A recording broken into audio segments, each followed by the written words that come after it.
नमस्कार दोस्तों, आप सभी का स्वागत है साध्य पीएससी एकेडमी में। और रोज की तरह हम फिर से हो चुके हैं आज अवेलेबल एमसीक्यू करने के लिए।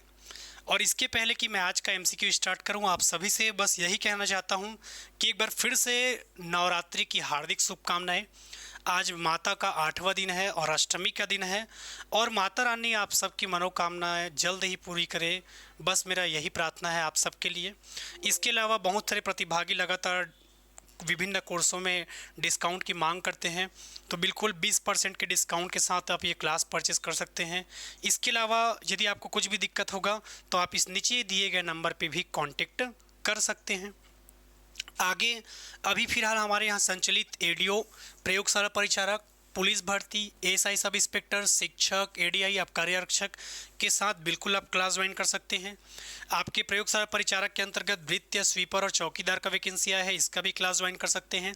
आपके छोटे भाई बहन जो प्री बीएड या प्री डीएलएड की तैयारी कर रहे हैं, 22 मई से इसका एग्ज़ाम है, इसका भी इंडिविजुअल बैच स्टार्ट हो चुका है, तो बिल्कुल आप क्लासेस के साथ जुड़ सकते हैं। ठीक है, चलिए तो अब हम आज के एमसीक्यू की ओर आगे बढ़ते हैं, और आज का एमसीक्यू क्या होगा उसको भी देखते हैं। ठीक है,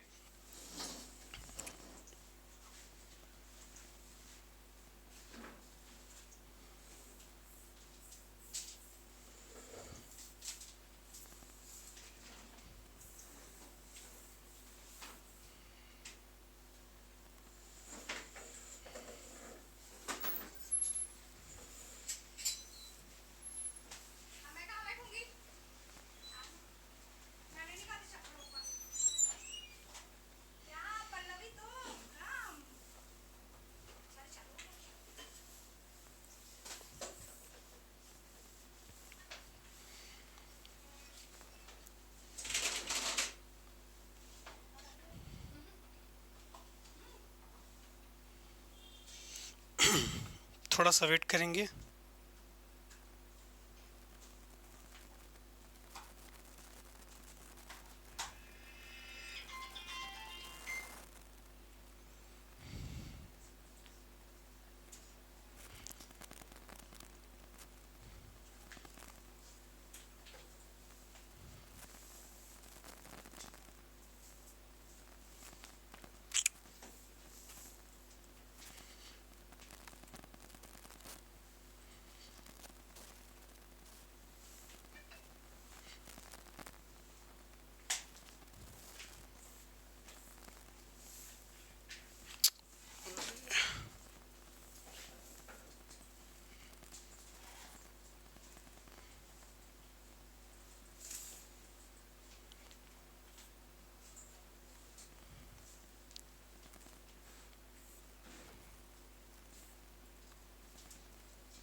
चलिए, और आज के एमसीक्यू की ओर हम आगे बढ़ते हैं। और आज का जो एमसीक्यू देखने वाले हैं,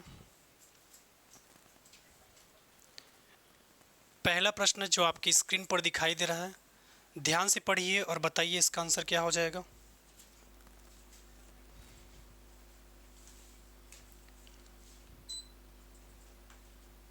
इधर आ जाओगा, नहीं दिखेगा तो। दिख रहा है, ठीक है।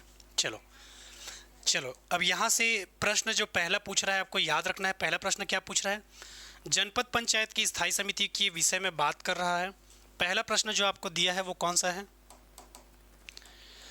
जनपद पंचायत का अध्यक्ष सामान्य प्रशासन समिति का क्या होता है, पदेन अध्यक्ष। दूसरा, जनपद पंचायत का पदेन उपाध्यक्ष शिक्षा समिति का अध्यक्ष होता है। कृषि और शिक्षा समिति के सदस्य जनपद पंचायत के अध्यक्ष के द्वारा नामित किए जाते हैं। विधानसभा का सदस्य जो जनपद पंचायत का पदेन सदस्य है, किन्हीं 3 समितियों का सदस्य हो सकता है। और आज स्थायी समिति के अलावा कुछ ऐसे प्रश्नों पर भी मैं डिस्कशन करने वाला हूं जिसको लेकर हमेशा आपका कन्फ्यूज़न बना रहता है, क्योंकि यदि आपने थंबनेल देखा होगा तो उसमें लिखा होगा बिग डाउट। तो स्थायी समिति के डाउट के साथ साथ आज हम जिस टॉपिक पर चर्चा करने वाले हैं वो कौन सा रहेगा, आपके पंचायतों की संरचना और पंचायतों के जो पदेन सदस्य होते हैं उसमें कौन कौन से ऑप्शन के साथ आप जाएंगे, इसके बारे में भी हम चर्चा करेंगे। तो सबसे पहले यदि मैं बात करूं जनपद पंचायत की स्थायी समिति, तो धारा हमने कौन सा पढ़ा है जी, 37 47। सबसे पहले बात करेंगे तो जनपद पंचायत का अध्यक्ष सामान्य प्रशासन समिति का क्या होता है? पदेन सदस्य, पदेन अध्यक्ष। पदेन अध्यक्ष कहने का मतलब क्या है? जाहिर सी बात है, ये त्याग पत्र नहीं दे सकता, क्योंकि स्थायी समितियों के त्याग पत्र के लिए हमने धारा कौन सा पढ़ा है? 47 का। स्थायी समितियों के त्याग पत्र के लिए हमने धारा कौन सा पढ़ा है? 47 का।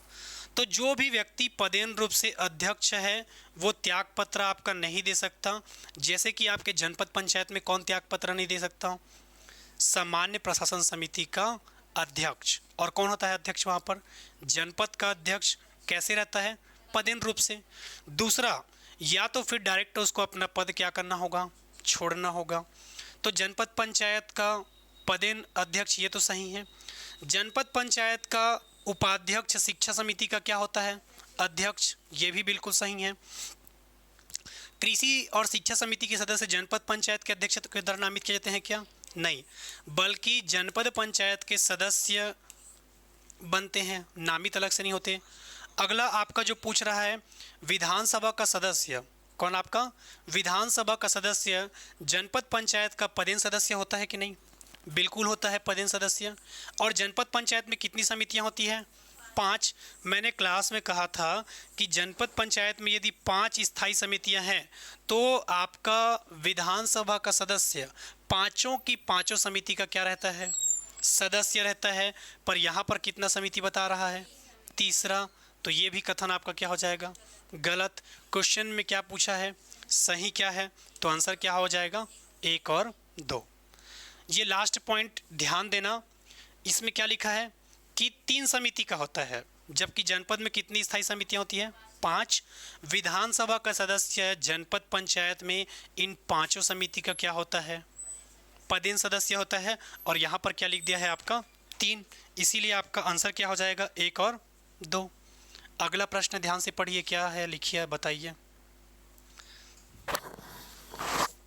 शिक्षा समिति के बारे में बात कर रहा है, बताइए क्या होगा आंसर इसका?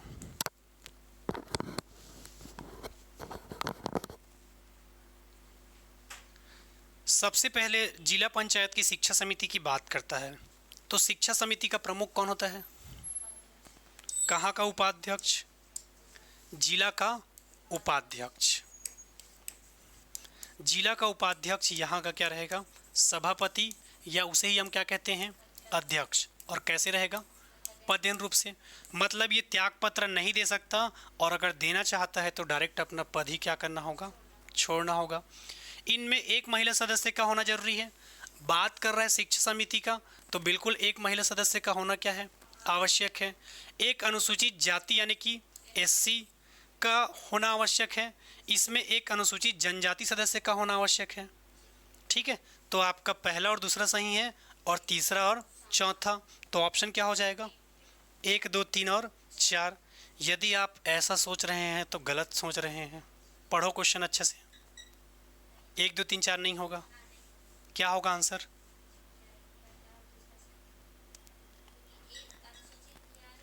मैंने क्लास में कहा था एक एससी या एसटी होना चाहिए।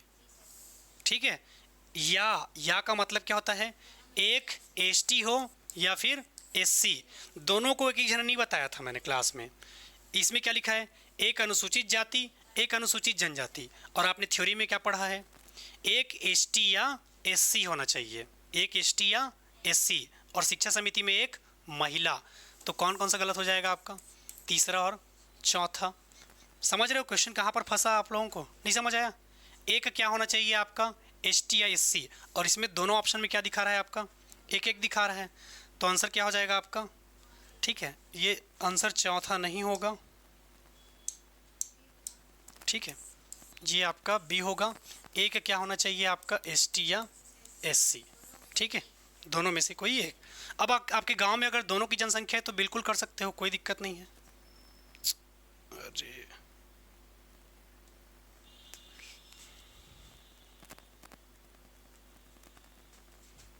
अगला है आपका जनपद पंचायत की शिक्षा समिति की बात कर रहा है, बताओ इसका आंसर क्या होगा?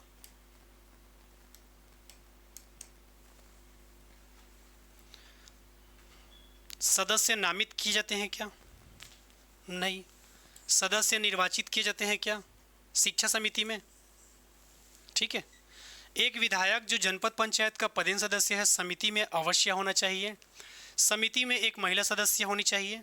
समिति में एक अंतर जातीय या अंतर जनजातीय सदस्य सहयोजित किया जाना चाहिए और समिति में एक अन्य पिछड़ा वर्ग सहयोजित किया जाना चाहिए। बताइए क्या होगा आंसर। ये सी है।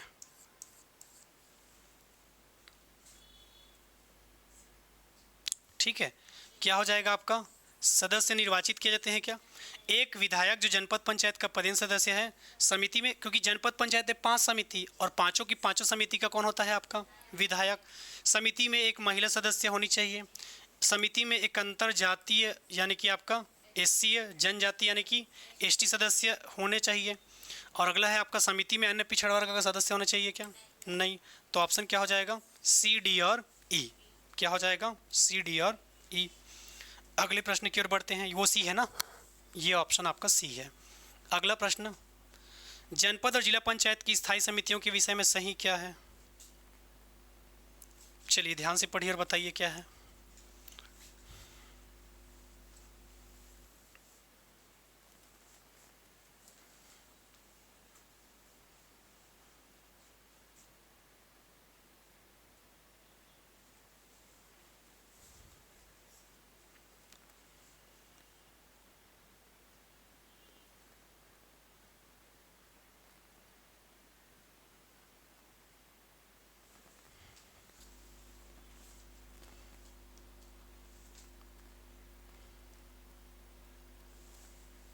चलो जी बताओ क्या होगा इसका आंसर।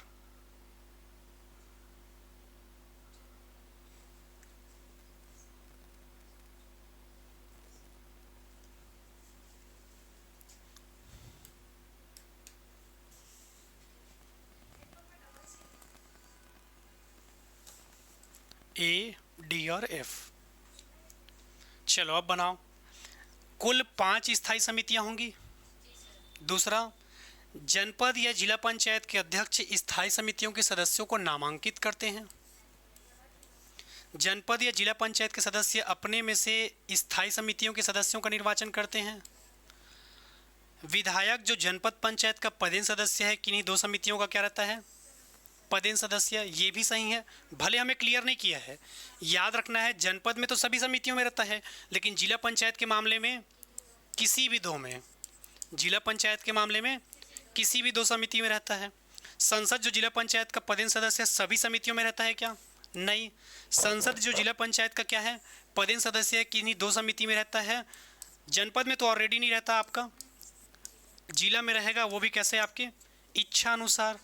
तो उस हिसाब से ऑप्शन यदि देखोगे तो कौन कौन सा हो जाएगा, ए, डी और एफ। ऑप्शन नहीं है क्या, ठीक है, डी ऑप्शन हो जाएगा आपका। ए, डी और एफ इसका सही आंसर हो जाएगा। नहीं, यहाँ पर जनपद और जिला दोनों लिखा है ना जी। हाँ, नहीं इसमें इसलिए इसको बोल रहे हो, भले ना ये क्वेश्चन आपका स्पष्ट नहीं कर रहा है पर यहाँ पर ना वो हेडिंग देके ऑलरेडी बिगाड़ दिया है।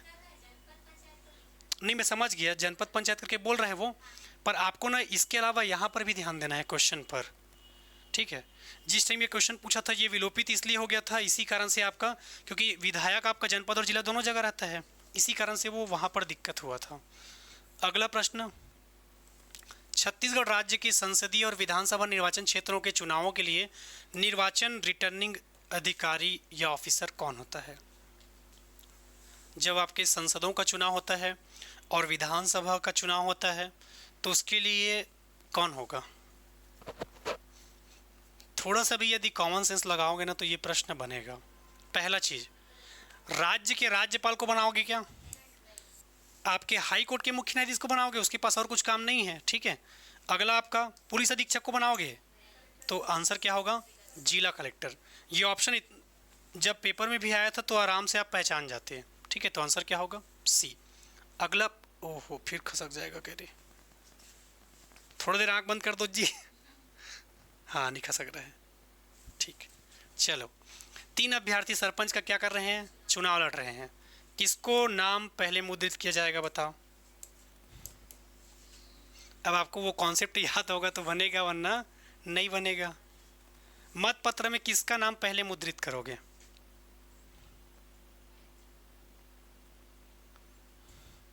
चलो, पहला नाम दिया है PS शुक्ला, ये डॉट डॉट है ना, PS शुक्ला, तो डॉट वाले को मैंने काट दिया।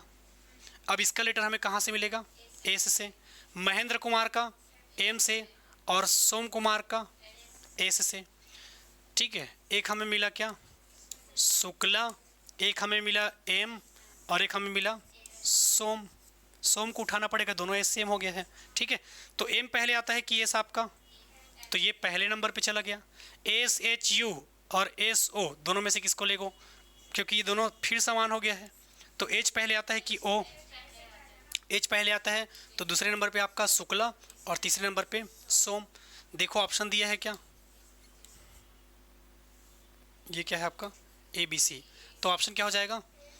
BAC ऑप्शन है क्या हमारे पास, ये। ठीक है, जितना भी डॉट डॉट वाला नाम रहेगा उसको क्या कर देना है? काट देना है। काटने के बाद मुझे ये नाम मिला, तो शुक्ला भी एस से शुरू हो रहा था और सोम भी एस से, इसीलिए पूरा नाम उठाना पड़ेगा। स्टार्टिंग का दोनों लेटर यहाँ पर समान था, तो मैं कहाँ गया? सेकंड में। तब वहाँ से हमें क्या पता चला? क्लियर पता चला। तो आंसर क्या हो जाएगा आपका? डी।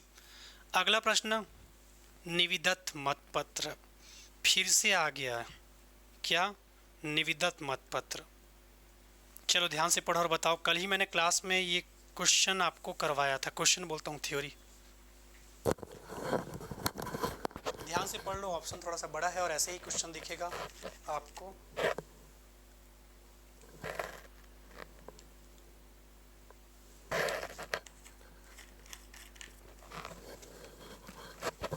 गर्मियों के दिनों में, गर्मी के दिन में पानी को ठंडा करने का एक अच्छा रास्ता आपको बताता हूँ। ठीक है, जैसे जनरली सबके घर फ्रिज नहीं होता, तो आप लोग क्या कर सकते हो? सबके घर कूलर होगा। क्या होगा? कूलर। कूलर में आप लोग पानी भरते हो और पानी मस्त क्या रहता है? ठंडा ठंडा आता रहता है। तो कूलर के सामने एक बोतल पानी भर के, कूलर के अंदर नहीं, कूलर के बाहर एक बोतल पानी भर के क्या कर देना? रख देना। 2 से 3 घंटे बाद वो एकदम ज़्यादा ठंडा हो जाएगा अपने आप। ठीक है, तो निविदत मतपत्र का मतलब क्या होता है? एकदम नॉर्मल सा कॉन्सेप्ट मैं बता रहा हूँ। ये ऐसे मतदाता को दिया जाता है जिसके नाम से ऑलरेडी क्या कर दिया गया है? मतदान। जैसे कि कभी कभी ये होता है कि आपके नाम से ऑलरेडी किसी ने मतदान करके आ गया है, पर आप बाद में जाके बोलोगे कि मैंने मतदान ही नहीं किया है, तो ऐसे में तो निर्वाचन आयोग आपका फंस जाएगा। तो निविदत मतपत्र के बारे में क्या याद रखना है? ये तब हम प्रयोग तब करते हैं जब आपके नाम से ऑलरेडी क्या डाल दिया गया हो? मतदान।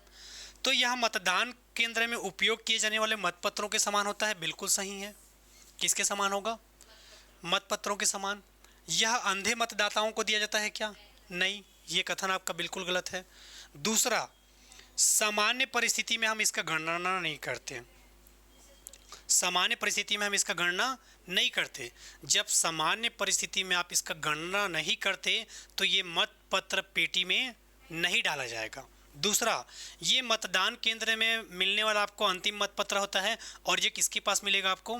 पीठासीन अधिकारी। अगर इतना चीज़ पता है तो बन जाएगा। यह मतपेटी में डाला जाता है क्या? नहीं, क्योंकि नॉर्मल कंडीशन में हम इसका उपयोग नहीं करते। यह मतदान केंद्र में प्रदत्त अंतिम मतपत्र होता है। बिल्कुल सही है। इलेक्ट्रॉनिक वोटिंग मशीन से मतदान करते हो। यह किसके हाथ में दिया जाता है? पीठासीन। जहाँ पर ड्यूटी लगता है वहाँ पर 2 लोगों का ड्यूटी रहेगा, एक पीठासीन का और दूसरा मतदान या मतदाता अधिकारी। बाकी रिटर्निंग अधिकारी का बहुत जगह रहेगा ड्यूटी, तो वो अलग अलग जगह क्या करता रहेगा? घूमता रहेगा। यह डाक मतपत्र के समान होता है? नहीं। आगे चल के जब आप लोगों का गवर्नमेंट जॉब लग जाएगा, ठीक है, और आपका चुनाव ड्यूटी लगा दिए हैं, तो गवर्नमेंट ये थोड़ा सा सिस्टम अच्छा रखा हुआ है कि आप डाक मतपत्र के माध्यम से या चुनाव के एक दिन पहले अपने जिला पंचायत में आपको जगह दिया रहेगा जिला में कि यहाँ पर जाके आप मतदान कर सकते हो करके। तो जितने भी गवर्नमेंट एम्प्लॉय हैं उन लोग पहले से ही मतदान डाल दिए रहते हैं। अगला, सामान्य परिस्थिति में इनका गणना करना आवश्यक नहीं है। तो आंसर क्या क्या हो जाएगा? पहला, चौथा, छठवां और आठवां है ऑप्शन सी। ऑप्शन क्या हो जाएगा? सी। अगले प्रश्न की ओर बढ़ते हैं, और अगला प्रश्न कौन सा है आपका? जनपद पंचायत के विषय में सही क्या है? बेहद आसान प्रश्न आप सबके लिए। इसमें सदस्यों की संख्या 15 से 30 होती है। इसमें सदस्यों की संख्या 10 से 25 होती है। बिल्कुल सही है। इसमें वार्ड से निर्वाचित, हालांकि वार्ड का प्रमुख कौन होता है? पंच, पर हमें इसमें दिया ही नहीं है तो हम क्या कर डालेंगे? वार्ड से निर्वाचित व्यक्ति सदस्य बनते हैं ऑप्शन के अकॉर्डिंग। इसमें 25% सरपंच बनते हैं क्या? 20%, तो अगला वाला ऑप्शन सही हो जाएगा। इसमें जिला पंचायत के कुछ सदस्य मनोनीत किए जाते हैं, गलत। तो आंसर क्या क्या हो जाएगा? दूसरा, तीसरा और पांचवा है ऑप्शन, दूसरा, तीसरा और पांचवा। तो आंसर क्या हो जाएगा? डी। जितना करवाया हूँ क्लास में अच्छे से रिवीजन कर लेना। देखो, हमने जब पढ़ा है तो वार्ड कहाँ पर पढ़ा है? ग्राम पंचायत में। पर चूंकि आपका ऑप्शन में वैसे ही दिया है, इसीलिए हमने जनपद पंचायत के सदस्य को वार्ड का प्रमुख कहा है। नियम के तहत देखोगे, ठीक है, नियम के तहत देखोगे तो आपका क्या है? केवल वार्ड का प्रयोग हम लोग जब भाषा का प्रयोग करते हैं तो केवल ग्राम पंचायत में करते हैं, पर वहाँ पर आपका ऑप्शन वैसे ही जनरेट किया था, इसीलिए मैंने वैसे ही करवाया है। अगला, ये एक बच्चे का क्वेश्चन था जो उसने आज सुबह सुबह भेजा था। बताइए इसका आंसर क्या होगा? क्वेश्चन थोड़ा सा बड़ा है, ध्यान से पढ़िए और बताइए।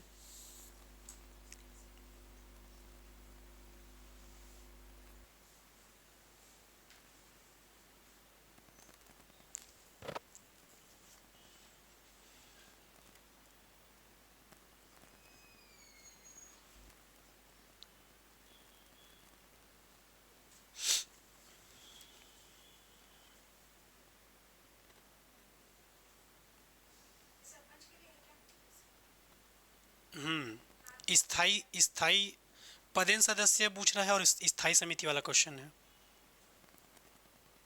देखो, आपको मैंने कल,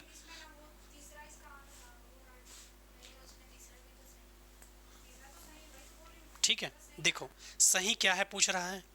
तो 20% सरपंच जो जनपद पंचायत के 20% जो जनपद पंचायत के पदेन सदस्य होते हैं, जनपद पंचायत की स्थायी समितियों के सदस्य होते हैं। तो याद रखना है, स्थायी समिति में नहीं होते।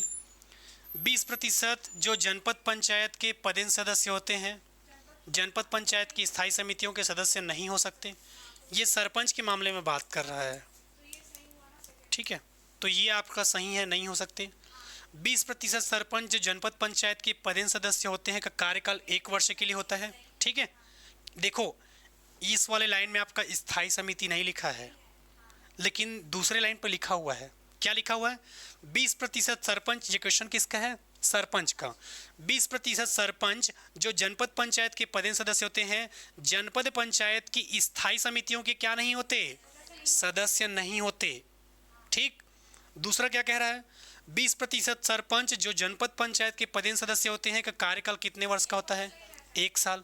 याद करो, 20% 1 साल के लिए, फिर अगला 20% 1 साल के लिए, चक्रानुक्रम में घूमता रहता है आपका, और ऐसे ही करते करते हम 5 साल तक कंप्लीट कर लेते हैं। तो ये भी सही है। ये एक बच्चे ने डाउट भेजा था सुबह। अगला क्वेश्चन, 20% सरपंच जनपद पंचायत के पदेन सदस्यों का कार्यकाल 5 वर्ष का होता है, गलत है, ठीक है, 1 वर्ष का होता है। 20% सरपंच जो जनपद पंचायत के पदेन सदस्य होते हैं को पुनर्सदस्यता दी जाती है, नहीं, एक बार में केवल 20% को, फिर इनको, सॉरी, ठीक है, अभी हम लोग छठवां मैच नहीं है। देखो होगा क्या, 20% सरपंच केवल 1 साल के लिए क्या बनते हैं जनपद पंचायत में? पदेन सदस्य। इसके बाद हम इन्हें दोबारा मौका नहीं देते। पहले साल में इन लोग बनते हैं, इसके बाद इनको दोबारा मौका नहीं मिलेगा। दूसरे साल में इन लोग बनेंगे, उसके बाद इनको दोबारा मौका नहीं मिलेगा।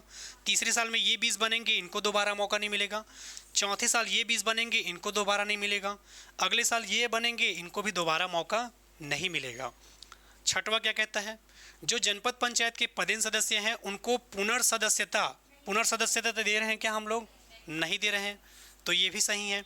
20% जो जनपद पंचायत के पदेन सदस्य होते हैं, जनपद पंचायत के अध्यक्ष के द्वारा की जाती है क्या?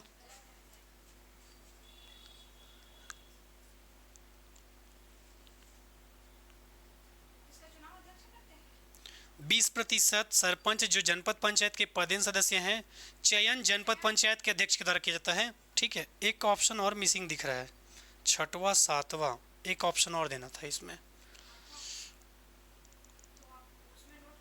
ठीक है, एक ऑप्शन नोट करो। ये वाला तो नहीं होगा। 20% सरपंच, शायद ये क्वेश्चन ना ठीक है, ये क्वेश्चन शायद आपका जब आया रहा होगा तो विलोपित हुआ रहा होगा क्योंकि ऑप्शन के कारण। 20% सरपंच, 20% सरपंच चक्रीय क्रम में केवल 1 साल के लिए क्या बनेंगे? जनपद पंचायत का सदस्य। ठीक है, जनपद पंचायत का पदेन सदस्य। उस हिसाब में जब आप देखोगे तो आपका आंसर क्या हो जाएगा? दूसरा, तीसरा, छठवां और आठवां।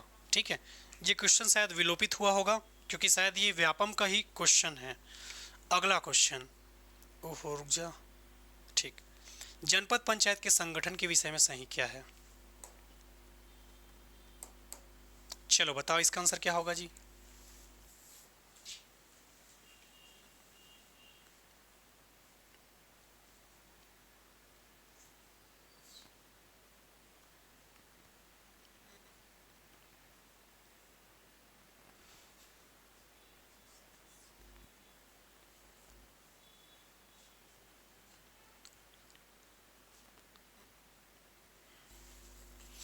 चलो, अब जो आपका अब तक का डाउट था वो सबसे बड़ा डाउट इसी से था। यहाँ से आपका बड़ा डाउट वाला प्रश्न बनने लगेगा। ठीक है, इधर जो क्वेश्चन करने वाले हैं वही वो डाउट वाला क्वेश्चन था जिसको मैं आज की क्लास में आप लोगों को बताने वाला था। अब यहाँ पर आपको एक चीज़ समझ नहीं आ रहा होगा कि कौन से कंडीशन में आप निर्वाचित सदस्य को लेंगे और कौन से कंडीशन में नहीं लेंगे। ठीक है, देखो, एक प्रश्न पूछता है आपके संगठन से और एक पूछता है आपका कहाँ से? पदेन सदस्य से। तो याद रखना है, संगठन के मामले में बात करेगा। एक क्वेश्चन क्या पूछेगा आपके एग्जाम में? संगठन से, और एक क्वेश्चन कहाँ से पूछेगा? पदेन सदस्य से। दो क्वेश्चन में आपको डाउट होता है क्या लेने में, कि निर्वाचन क्षेत्रों से निर्वाचित सदस्य को लेना है कि नहीं लेना है। तो संगठन के विषय में लेना है। संगठन के विषय में क्या करना है? निर्वाचन क्षेत्रों से निर्वाचित सदस्य को लेना है। दूसरा, राज्य विधानसभा के समस्त ऐसे सदस्य जिनका निर्वाचन क्षेत्र पूर्णतः या अंशतः बोल दिया, मतलब हमको लेना ही है। और खंड मतलब ये किसकी बात कर रहा है? जनपद का। तो भीतर पढ़ते हैं तो इनको भी हम लेंगे आंसर के रूप में। इसमें कहाँ विधानसभा लिखा है जी? ठीक है, अगला समझ गए ना, ये अंशतः बात कर दिया और खंड मतलब आपका जनपद। अगला, राज्य विधानसभा का ऐसा सदस्य जिसका निर्वाचन क्षेत्र खंड के नगरीय क्षेत्र में, नगर बोल दिया मतलब टोटल खत्म। जनपद पंचायत क्षेत्र में स्थित समस्त ग्राम पंचायत के समस्त सोचे हैं क्या? नहीं। कितना प्रतिशत? 20%। जनपद पंचायत क्षेत्र में स्थित लोकसभा और राज्यसभा, जनपद में कहाँ से आपका लोकसभा और राज्यसभा का सदस्य आ जाएगा? तो ये भी खत्म। तो आंसर क्या होगा? 1, 2, 5। सबसे बड़ा चीज़ जो आज के इस एमसीक्यू में याद रखना है, संगठन या विषय के मामले में निर्वाचन क्षेत्रों से निर्वाचित सदस्य, इसको लेके ही चलना है। अभी जब हम एमसीक्यू करेंगे तो आपको वहाँ से और क्लियर होगा। अगला, अब बताओ इसका आंसर क्या होगा? मैंने जानबूझ के 2 क्वेश्चन रखा है ताकि पहले मैं कॉन्सेप्ट बताऊंगा, दूसरे का आंसर आप लोग खुद बताओगे। रचना मतलब वही है आपका, रचना, संरचना, संगठन सब वही है। बताओ इसका आंसर क्या होगा?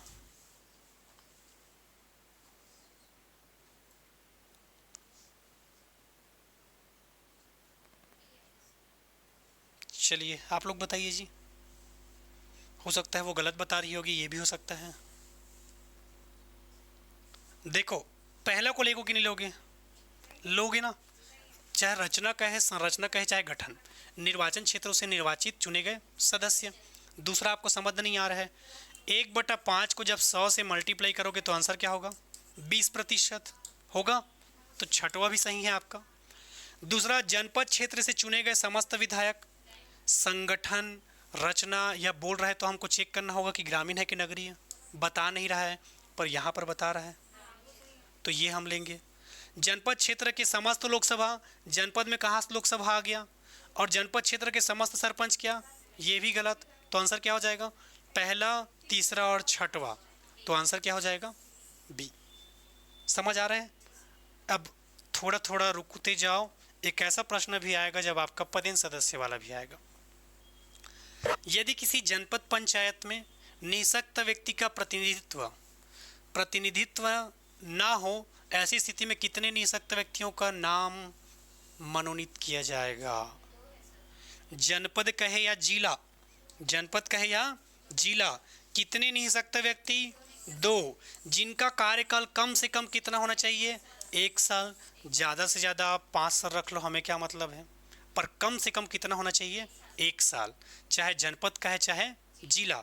वहीं यदि ग्राम पंचायत की बात करोगे, ग्राम पंचायत में एक निःशक्त व्यक्ति और उसका कार्यकाल कम से कम 2 साल। याद रखने का तरीका, ग्राम पंचायत छोटा है तो कितना निःशक्त व्यक्ति? 1। जितना व्यक्ति उसका डबल क्या रहेगा? साल। जनपद या जिला में बड़ा है जनपद या जिला, तो 2 निःशक्त व्यक्ति और इसका उल्टा साल, 1 साल, दोनों उल्टा है। तो आंसर क्या होगा? सी। बढ़ रहा है ना प्रश्न, देख रहे हो ना? और रिवीजन करो और बनेगा। ऐसा मत हो जाए कि 20 में 20 सही मत कर दो, वो सारा किस पर डिपेंड करेगा? आपके रिवीजन पे, ठीक है? और मैंने आज क्लास में बताया भी है। जिला पंचायत की रचना के संबंध में फिर वही घिसा पीटा। चलो बताओ, अब सब लोग अपने अपने मन में रखना, ठीक है? इसका आंसर, जिले के मतदाताओं द्वारा निर्वाचित सदस्य, जिले से निर्वाचित लोकसभा के सदस्य, जिले से निर्वाचित लोकसभा सदस्य जिसका निर्वाचन क्षेत्र पूरी तरीके से नगरीय क्षेत्र नहीं है। अगला, विधानसभा सदस्य जो उस जिले से निर्वाचित है, विधानसभा सदस्य जो उस जिले से निर्वाचित है और जिसका निर्वाचन क्षेत्र पूरी तरीके से नगरीय क्षेत्र नहीं है। जिले के जनपद पंचायतों के सभी अध्यक्ष, जिले के जनपद पंचायतों के 20% अध्यक्ष। बताओ, अभी भी रचना, संगठन या गठन के बारे में ही बोल रहा है, तो पहला को लेंगे कि नहीं लेंगे? जिले के मतदाताओं द्वारा निर्वाचित सदस्य। अभी तक हम गठन ही पढ़ रहे हैं, पदेन वाला नहीं आया है क्वेश्चन। जिले से निर्वाचित लोकसभा के सदस्य, शहर के ग्रामीण मुझे तो बता ही नहीं रहा है।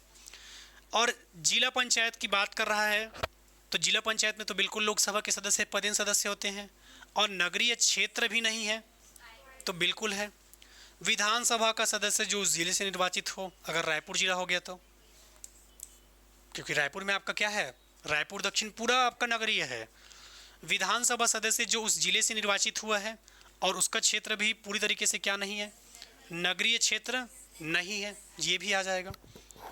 जिले के जनपद के सभी अध्यक्ष मतलब आपके 100%, ये भी आ जाएगा। 20% है क्या?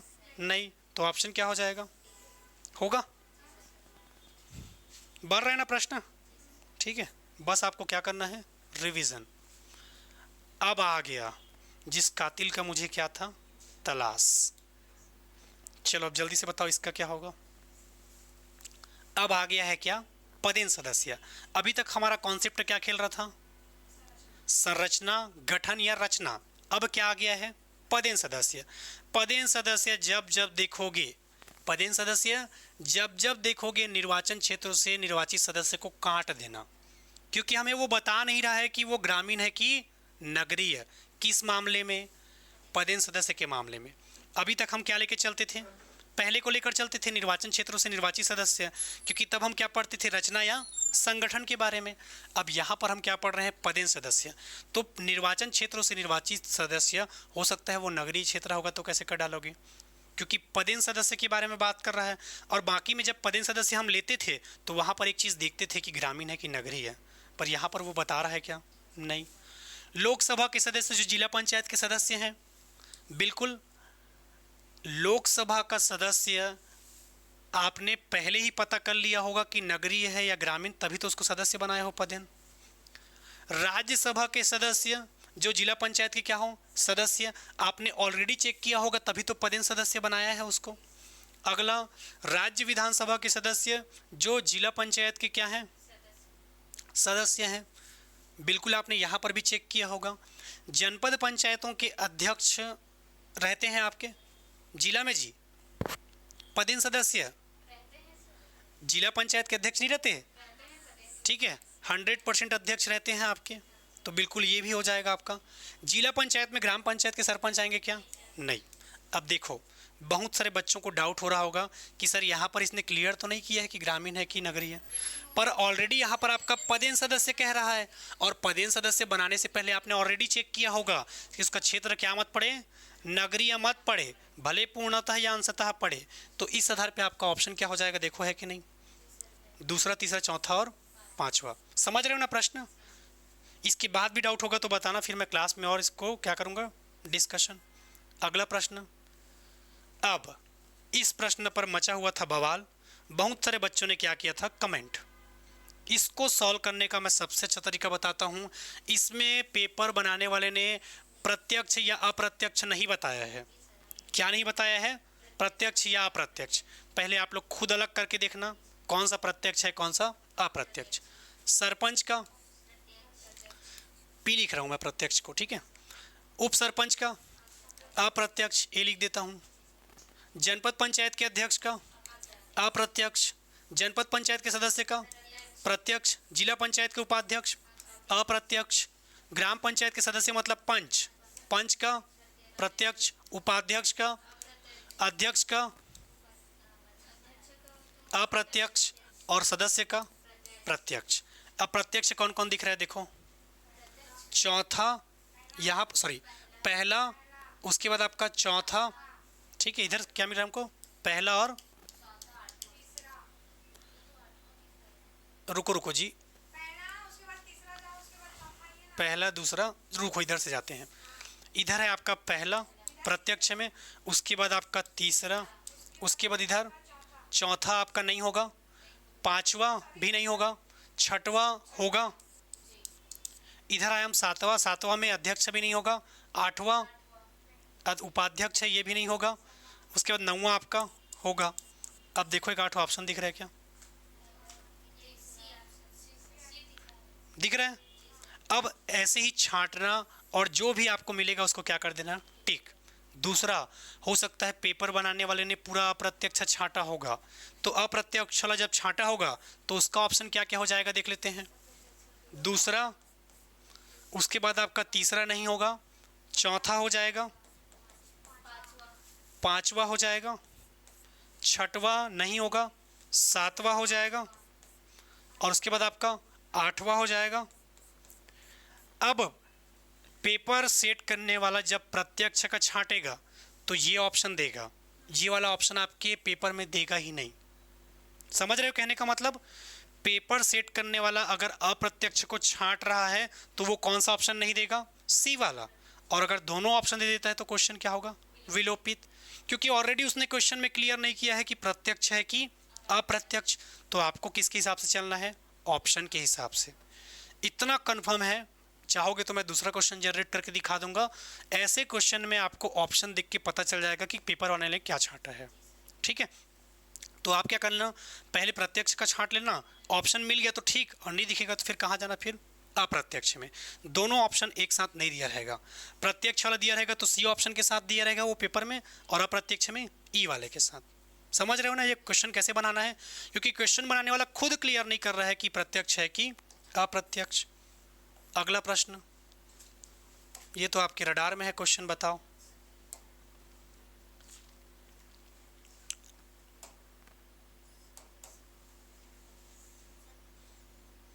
चलिए बताइए जी क्या होगा।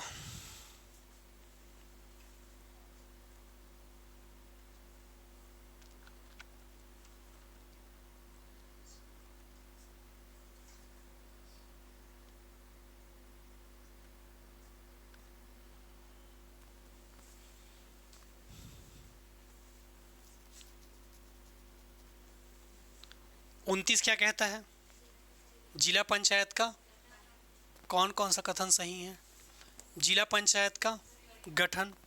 40 क्या कहता है, पंचायत के पदाधिकारियों का हटाया जाना।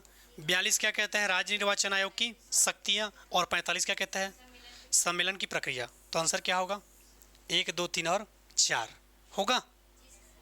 कंफर्म? ऑनलाइन वाले आप लोग क्या बोलते हो, कर दे टिक, किस में है, ठीक है। याद रखना है ये 45 में नहीं 44 में है। किस में है, 44 में। हालांकि ठीक है, आपका किस में है, 44 में है वो। धारा 44 क्या कहता है, सम्मेलन की प्रक्रिया। तो अब आंसर क्या होगा, बी होगा। तो एक नंबर आपने फ्री में गलत कर दिया है आज। हाँ ठीक है, आज चेक करना जी, मैंने जो इम्पोर्टेंट आपको बताया है उसमें नोट है कि नहीं। और मैंने इसको कहा भी था क्लास में, आज याद है आप लोगों को, ये अभी 10 मिनट पहले की बात है। तो आंसर क्या हो जाएगा, 1 2 और 3। ठीक है, आपको क्या लगता है पेपर सेट करने वाला वैसे ही सेट करेगा, सारा चीज़ आपको सही देगा। अगला चलो बताओ।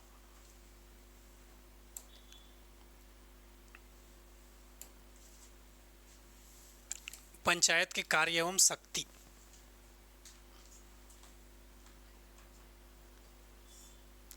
नहीं मतलब ये पूछ रहा है कि पंचायत के 29 विषय के बारे में क्या क्या सही होगा।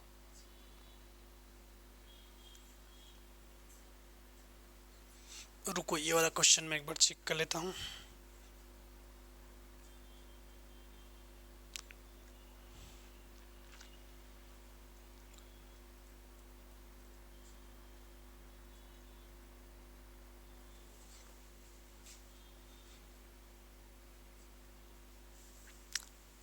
ये क्वेश्चन है आपका, ग्राम पंचायत के कार्य के बारे में कौन सा कथन सही है।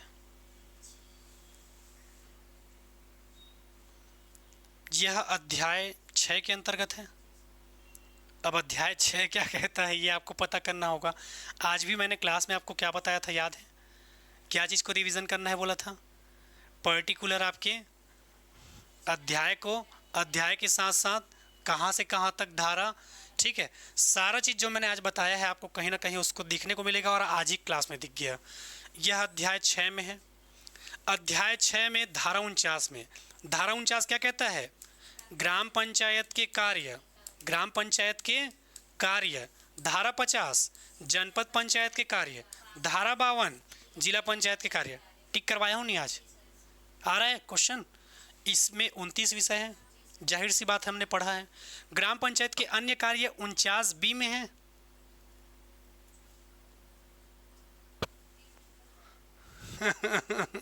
उनचास क भी पढ़े हैं और 49 ख भी पढ़े हैं।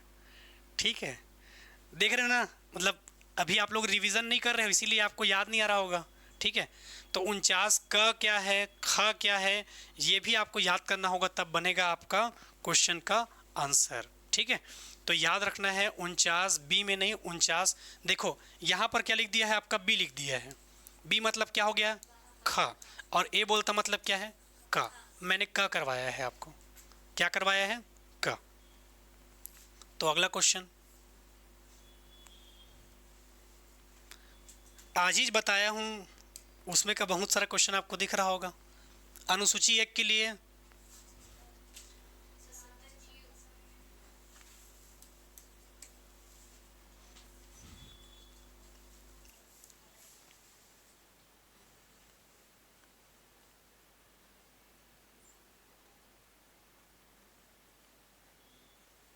चलो मिल गया ऑप्शन, कौन सा होगा।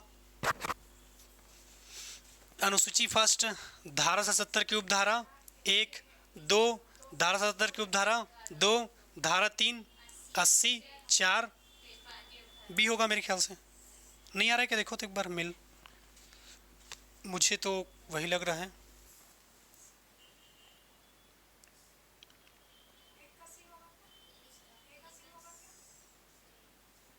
नहीं, अनुसूची 2 का 1 का 2 होगा ना जी, किधर से भी मिला के देख लो। और मेरे साथ मत जाना ना, मैं इधर से इधर, इधर से इधर मिला दूंगा। आप लोग को मिटा दूं क्या, चलो देखो, चलो देख लो, चलो देख लो, आप लोग खुद देख लो, बताओ।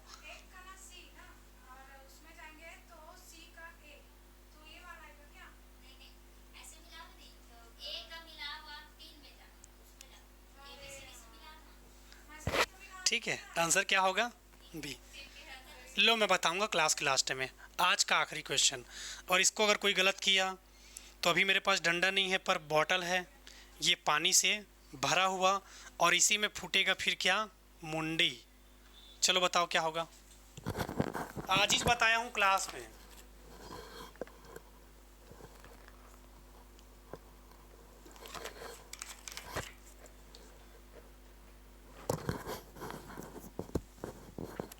नहीं समझ आ रहा है क्या होगा धारा? हाँ, धारा 90, पंचायत और अन्य प्राधिकारियों के बीच विवाद। बाकी पढ़ने से क्या मतलब? ठीक है, जबरदस्ती इधर उधर का क्यों दिमाग लगा रहे हो?